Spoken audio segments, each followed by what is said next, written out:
Damos la bienvenida aquí en Esferas de Poder al embajador de la República Dominicana ante el Reino de España, el doctor Olivo Rodríguez Puertas. Muchísimas gracias por el honor. Es un gusto, Federico, volver de nuevo a Esferas de Poder luego de varios años. Sí, mucho tiempo. Pero encantado de poder estar aquí de nuevo. Su ejercicio diplomático no le permitía hacer una escala en Esferas de Poder, pero estamos aquí y vamos a aprovechar el tiempo con usted a propósito de las relaciones dominico-españolas. Quisiéramos saber cómo marchan los mecanismos de cooperación, de colaboración y de estructuración de esas relaciones que datan desde hace mucho tiempo. Bien, entre España y la República Dominicana, tanto desde el plano político como desde el plano empresarial existen unas magníficas relaciones.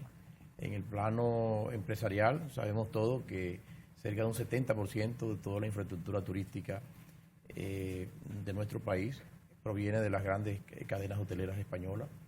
En nuestro país existe también inversiones españolas que están concentradas en el ámbito de la zona franca, que trabajan en el ámbito también de la energía, aparte de una pujante comunidad de origen española que forma parte del entramado empresarial y comercial de nuestro país. De manera que esa profunda manifestación que se tiene en el ámbito privado también se muestra en el campo del derecho público.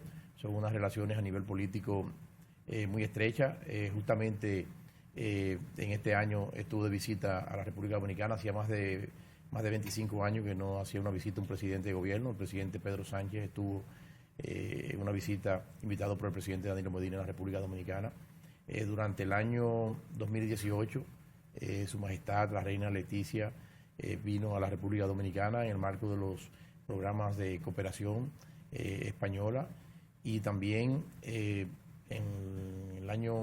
ese mismo año, que es parte de mi periodo de gestión, estuvo el entonces canciller Dasti del gobierno del presidente Rajoy en visita a la República Dominicana, invitado por el canciller Vargas, y para participar también en la reunión de cancilleres de los países que integran el sistema de integración centroamericana. De manera que es una relación que se cultiva y que con carácter permanente es muy fluida, muy franca, y bueno, y cualquier detalle, cualquier aspecto que contribuya a su mejoría, existen los canales tanto a nivel político y a nivel económico para lograrlo. Un aspecto muy importante de esta relación entre España y la República Dominicana es que lo que toca al aspecto cultural. Ahora mismo nos encontramos en el proceso de ejecución de un acuerdo que suscribió el gobierno de España a través del Ministerio de Cultura con el Archivo General de la Nación de la República Dominicana, que está permitiendo que nuestro país pueda acceder a 3 siglos y medio de historia inédita de la isla de Santo Domingo. Se trata de un proyecto de una enorme envergadura que habrá de tener, como ha dicho don Roberto Casá, grandes repercusiones en lo que es el replanteamiento de los principales aspectos, ¿no?, de la conformación del pueblo dominicano, porque son los antecedentes, es la historia la que va mostrando, ¿no?, todo lo que son las consecuencias nuestras en términos formativos, ¿no?, desde aspectos como que tocan a la personalidad, aspectos que tocan a la cultura gastronómica, a otros valores y expresiones también culturales. Está estrechamente relacionado con esa historia. Y eso se ha estado ejecutando con una colaboración, una donación que hizo el Banco Popular Dominicano, que está permitiendo que se estén digitalizando. Ya hay una gran parte de esos documentos digitalizados que ya han sido entregados al Archivo General de la Nación en ejecución de ese acuerdo, y en los próximos meses seguirán fluyendo. Yo tengo la esperanza de que cuando concluya mi gestión como embajador de la República Dominicana en el Reino de España el próximo año, a finales del mes de julio, bueno, pues ya podamos tener casi el 100% de todo ese pasado histórico nuestro, que va a reposar en el Archivo General de la Nación, y va a permitir a nuestros historiadores, a los investigadores, que puedan hurgar, y ahí van a ver material suficiente para durante décadas estar escribiendo y sacando conclusiones producto de investigaciones con esos documentos. Significa que estas relaciones dinámicas han sido muy fructíferas con el paso del tiempo. Así es, así es. Es que entre España y República Dominicana existen unos vínculos de afecto y de cariño muy profundos. Creo que los españoles saben y sienten que de todos los países de América, el que tiene una relación de la que se siente muy orgullosa, la República Dominicana está a la cabeza, ¿no? Los dominicanos nos sentimos plenamente integrados con los españoles también se integran plenamente en la República Dominicana. Y una relación que se basa en el cariño, en el afecto, en el respeto recíproco, resulta clave. Y por ello, la tarea de ser embajador de la República Dominicana en el Reino de España no se hace tan complicada ni tan difícil, porque uno en todas partes que llega siente, ¿no?, ese profundo cariño, ese profundo afecto, que es el mismo que sienten no solamente las autoridades españolas, sino también los empresarios y quienes nos visitan nuestro país en calidad de turistas, que sienten ese calor, ese entusiasmo y esa solidaridad y esa entrega propia de los dominicanos. ¿Cuál es la fluidez que tiene la comunidad dominicana con la embajada allá? Tenemos una comunidad dominicana bastante importante, cerca de 200.000 dominicanos viven en España. Es una comunidad de la que me siento muy orgullosa. Son todas, en su inmensa mayoría, personas muy trabajadoras que van a aportar desde los oficios más humildes hasta el desempeño de importantes posiciones en la vida profesional que tenemos los dominicanos. Todos son figuras destacadas. Yo siempre digo, miren, desde el ámbito de las personas que trabajan en el servicio doméstico y en el servicio con las personas de tercera edad, bueno, una de las grandes líderes en España del movimiento que agrupa a este sector de trabajadores es una dominicana, emigrante.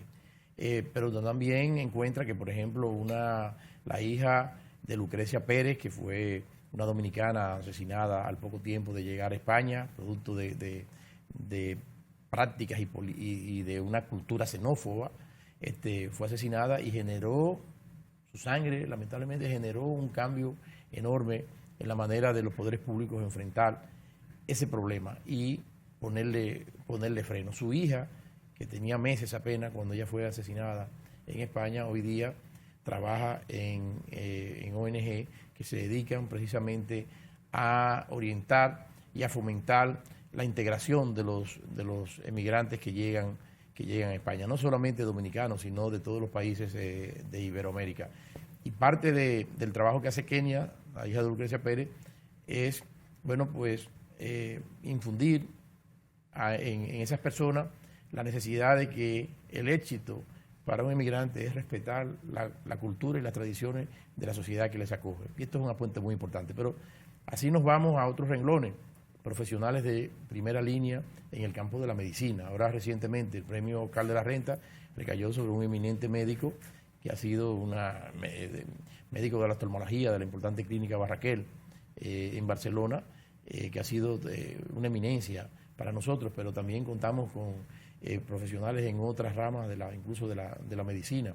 Hay una comunidad de abogados muy grande, de abogados de origen dominicano que se han formado incluso directamente en España y que trabajan en todo el circuito. Por ejemplo, en el campo de la especialidad migratoria, hay al menos 3 abogadas dominicanas que están a la vanguardia en todo ese sector. Tenemos dominicanos en el campo académico, el IE, Instituto de Empresas, uno de los centros de enseñanza de referencia en España. El director de su programa de doctorado es un dominicano, Julio de Castro, hermano de Norman de Castro, nuestro abogado, hijo de ese gran hematólogo dominicano que fue el doctor Norman de Castro. Y en el campo deportivo, es decir, si me pongo a enumerarte no terminaría. Es una comunidad que como embajador, desde mi llegada me he caracterizado por tratar siempre de ser cercano y me siento, insisto, pero muy orgulloso, ¿no?, de los aportes que realiza la comunidad dominicana a el bienestar de la sociedad española, que es una sociedad que los ha acogido. Hemos visto visitas suyas con estudiantes sobresalientes españoles. ¿Cómo va ese sector? Así es, mira, una de los programas que encontré a mi llegada a la embajada fue precisamente el programa del Premio al Mérito Escolar. Se inició en el año 2005, en tiempo en que don Alejandro González Pons, que para descanse, era el embajador de la República Dominicana ante el Reino de España. Hemos ampliado el programa, cada día en estos años que he estado hemos multiplicado la cantidad de expedientes en base a los cuales son seleccionados los ganadores del Premio a Mérito Escolar. Que esos ganadores son seleccionados en base a condiciones objetivas, son los que mejores índices académicos sacan en los institutos escolares españoles. De manera que son estudiantes de origen dominicano de referencia en España. El premio que se les otorga como consecuencia del mismo es un viaje a la República Dominicana. Muchos de ellos se fueron muy pequeños, algunos incluso han nacido directamente en España, otros no habían tenido la oportunidad después de haber ido de regresar, etcétera, y es un programa muy lindo porque le permite establecer un vínculo con su país de origen. Entonces se le elabora un programa cultural y también un programa de visita a las altas autoridades. Por ejemplo, el presidente de la República, la primera dama los recibe, el canciller de la República, el Ministerio de Educación, que es de los auspiciadores del premio, pero también tienen la oportunidad de ir a museos y también de conocer la zona colonial, de visitar la Casa de Duarte. Es decir, es un programa bastante completo, bastante intenso durante una semana e incluso sus momentos de ocio. En los últimos 2 años, los últimos 2 grupos que han venido han tenido la oportunidad de conocer las instalaciones de Casa de Campo, Altos de Chabón, han tenido la oportunidad de bañarse en Playa Minitas de Casa de Campo, almorzar en el restaurante que está a la orilla de la playa, y son cosas que generan realmente mucha satisfacción. En su inmensa mayoría, como te decía, son todos jóvenes de excelencia en términos de los estudios, pero adicionalmente se trata de jóvenes que no provienen de familias que tengan una situación económica muy holgada. Sin embargo, sus padres son conscientes de la importancia de fomentar en ellos la educación, y por eso hacemos este esfuerzo para potenciar la autoestima de nuestra comunidad y de que la República Dominicana cuenta con ellos. Son los mejores embajadores, son la mejor expresión de los verdaderos valores del pueblo dominicano. Estos jóvenes nuestros que se destacan, ¿no?, y que tienen ese mismo nivel de excelencia que otros jóvenes de España y de otros países emigrantes que están con ellos en los institutos escolares. ¿Cómo visualiza las proyecciones que seguirán teniendo esas relaciones de cooperación y colaboración? Eso seguirá sin duda alguna, porque te señalaba que la República Dominicana tiene una alta estima en España, y España siempre está muy pendiente de la República Dominicana. De la mano de España, nosotros accedimos al marco de la Unión Europea, importantes programas de la Unión Europea. España también es la llave de nuestro país y de los países de América Latina. Es como si fuese su abogada defensora en el marco de la estructura, ¿no?, de gobierno de la Unión Europea. Las relaciones seguirán profundizándose cada vez más, no solamente en el campo del turismo. En los últimos años, 5 o 6 años, el intercambio comercial entre España y la República Dominicana se ha ido multiplicando en niveles verdaderamente exponenciales, de manera que es algo que no se detiene y seguirá creciendo y seguirán fortaleciéndose esas relaciones. Regresamos en breve con esta interesantísima comparecencia con el embajador de la República Dominicana ante el Reino de España, el doctor Olivo Rodríguez Huertas.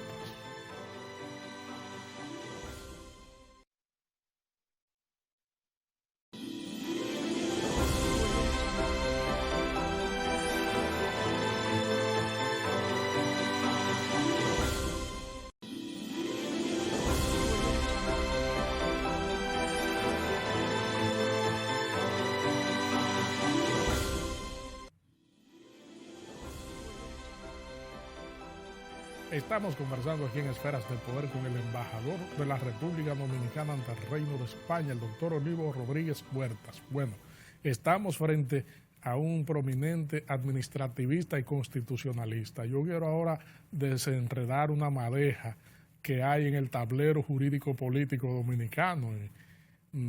Con una figura como usted puedo tener luz en el firmamento político. Actualmente hay varias acciones jurisdiccionales por distintas instancias a propósito del tema político con relación a los lineamientos de la ley de partidos y del constitucional, del derecho a elegir y ser elegido. Resulta que incluso la coalición que proyecta la candidatura del expresidente Leonel Fernández ha acudido este viernes a la Junta Central Electoral a su inscripción como candidato presidencial. Quisiéramos, en términos jurídicos, conocer su opinión acerca de esta situación que se ha convertido en el tema del momento político. Bueno, lo primero es aclarar que lo que se hace originalmente en relación a una candidatura es una propuesta de candidatura, no una inscripción de candidatura. Se hace una propuesta de candidatura y el órgano electoral tiene la obligación de evaluar si la misma cumple o no con los requisitos previstos en el ordenamiento jurídico electoral para que la candidatura sea admisible.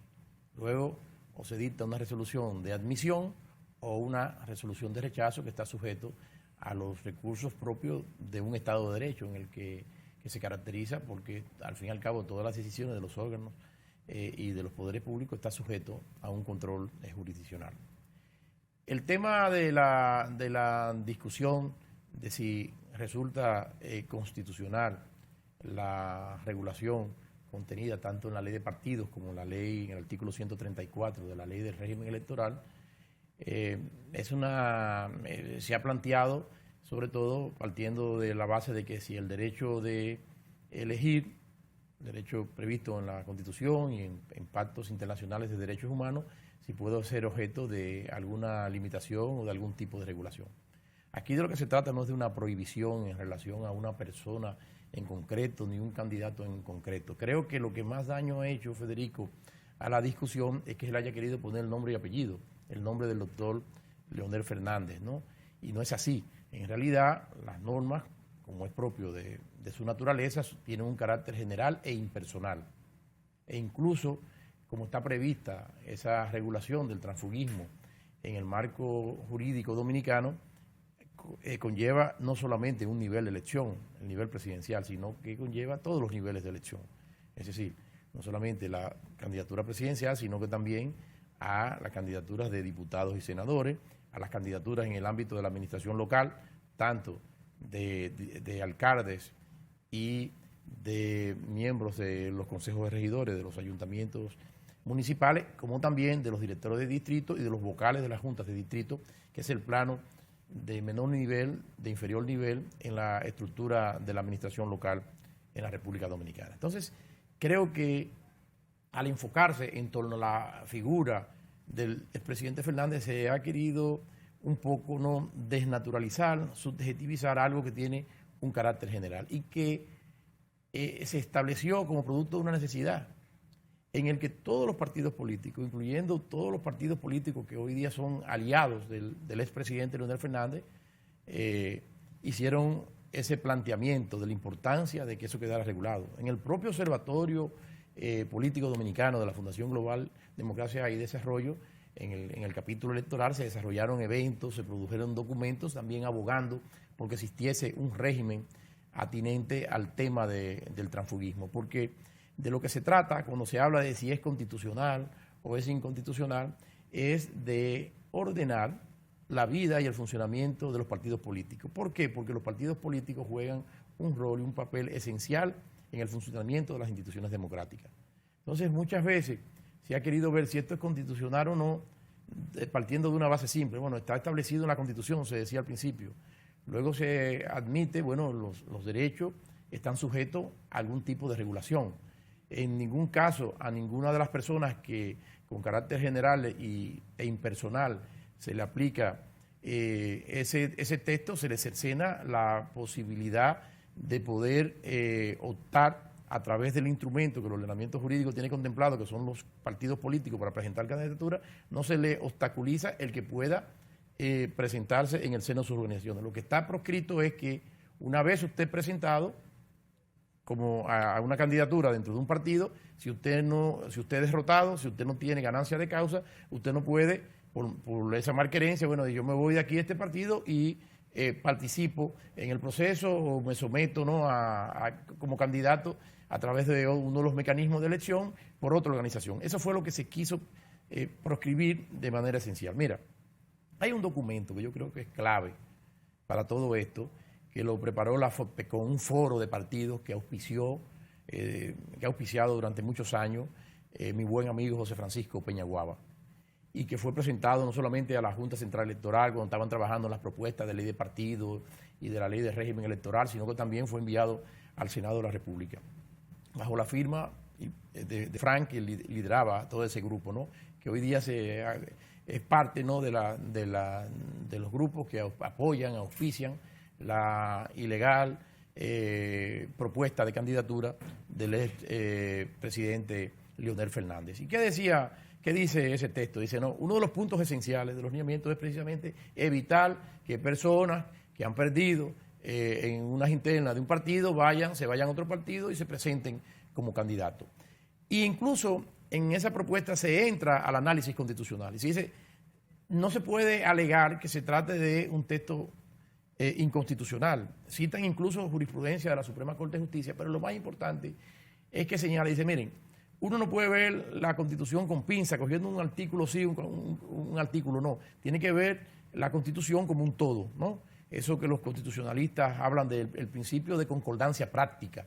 Hay que ver todo el universo del texto constitucional, reglas precisas, principios, valores que están recogidos allí. ¿Y qué es lo que se tiene en el marco constitucional a partir del 2010?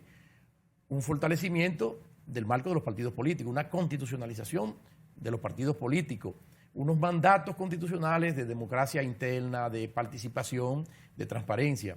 Pero también existe dentro del marco de la Constitución, es verdad, la consagración del derecho de elegir y de ser elegido, pero también existen unas disposiciones que establecen, al lado de derechos fundamentales, deberes fundamentales. Y así lo dice este documento, ¿no?, insisto, preparado bajo el liderazgo del amigo José Fran, que entre los deberes fundamentales de toda persona, de todo ciudadano, está velar por el fortalecimiento de la democracia.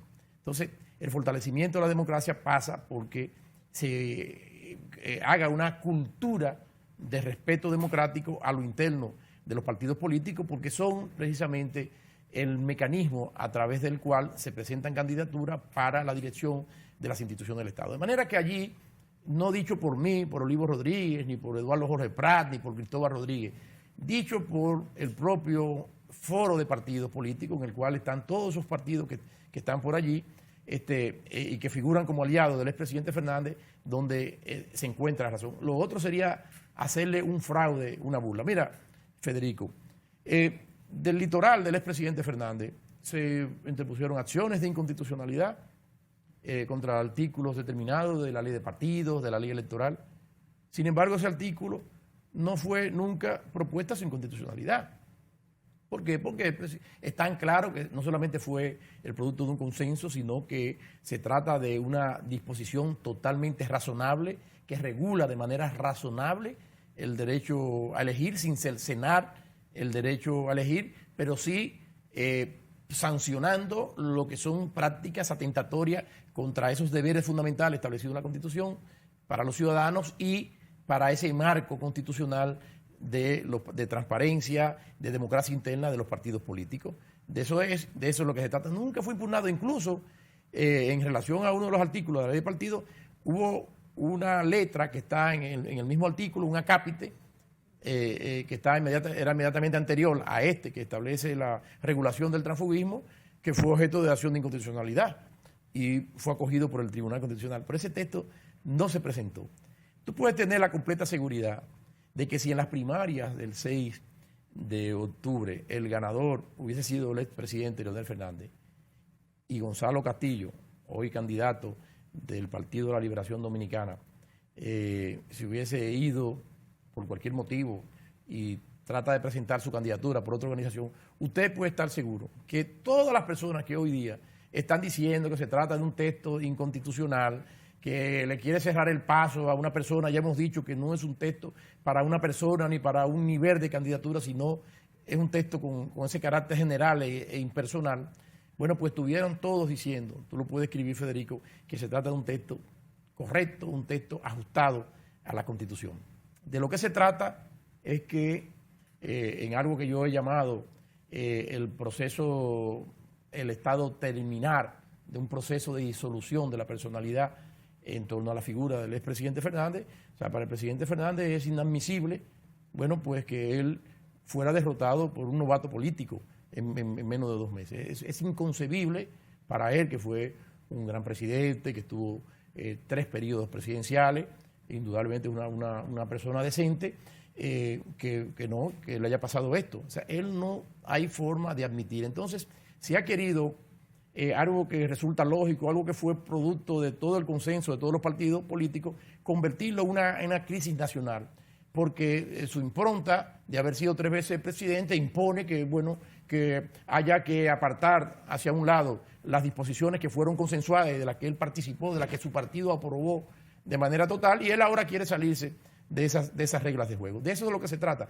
El presidente Fernández tiene que ver algo, y es que este proceso, esta etapa terminar de la disolución de su personalidad, no es más que la consecuencia de una gran mutación, de una gran transformación que ha sufrido un hombre, sin duda, que jugó papeles importantes en torno a la promoción de los derechos humanos, de las libertades públicas, de posiciones de vanguardia progresista. De un momento a otro, por razones que nadie entiende, se ha convertido y se ha transformado y se ha mutado hacia los sectores más extremos y más negadores de derechos y de principios, ¿no? Es una persona que realmente se ha convertido en algo irreconocible, ¿no? Desde el punto de vista de lo que él había representado. Y pienso que ese es el hecho que el presidente Fernández debe examinar.